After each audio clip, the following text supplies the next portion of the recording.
Yeah, that's a good question. So it kind of was, again, one of those things that I was already doing pretty much my whole entire life until I awakened into these titles of this is poetry, this is art, this is writing. From childhood, I loved reading books. I specifically loved fiction, and looking at it from a clinical perspective, a lot of it was I wanted to get lost in someone else's world because I really didn't enjoy my own reality. So from the time I was a kid, reading books was something that I absorbed, and through that, literature became the thing that made me feel safe. So I would read 2 to 3 books a week. As I got older, that never stopped. Reading just became my life. And so by the time I reached high school is when I started to create vision boards before I even knew what a vision board was.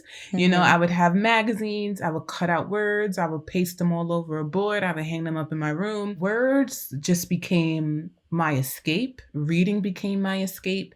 And through that, that's how writing manifested in my life because I was so consumed with other people's words. I started to think about, well, what words do I carry that I want to put out on paper? So, journaling is something that I started to do also when I was in high school. That came from reading books, doing those vision boards, and just Hmm. writing became a huge part of my practice. It started off with journaling. It just started off with writing down how I felt, writing down my mood, writing down my different emotions. And as I got older and I started to advance or elevate the type of literature I was reading, is how poetry started to come about for me and how writing started to come about for me in a more elevated way. So that was the foundation that really just began this journey of being a writer and being someone who uses words as a form of art. That's beautiful.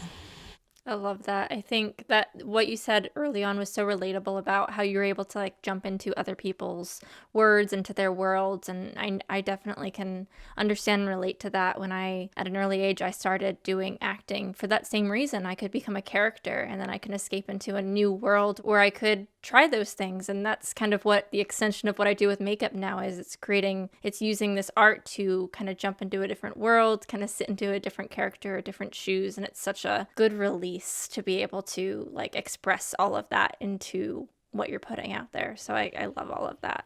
It is. And I also think, too, like from another performer, I feel like so many people, when it comes to healing and mental health, especially people who are more so, I want to say, in denial about what they're going through in their journey, I think that when we create, whether it be characters, whether it be stories, I think that when we create these new worlds for them to jump into, it almost, when they sit here and say, well, do you see this character? Do you see the development of this? Do you see the development of that? On some level, I do think that it is resonating and touching back with what they're even in denial with themselves. I think that the creation of new worlds is such an integral part of the healing process. And it's been a huge part of even my healing process, if I'm being honest. It's why I'm relating so heavily to everything that you're saying. I think it's so integral because it helps connect people to the parts of themselves I feel like they otherwise wouldn't really connect to. Yeah, I definitely agree. And I think sometimes those alternate universes help us to see things in ourselves that we may have not thought were issues or problematic or concerns, but it helps to spark a sense of self awareness. Oftentimes, to gain awareness, we do need to be exposed to other realities and other thoughts and other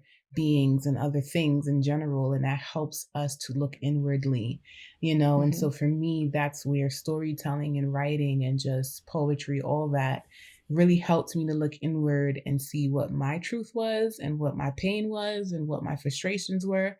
And then being able to channel it and give back and pour out from a place of my hurt and my pain and using words to do that.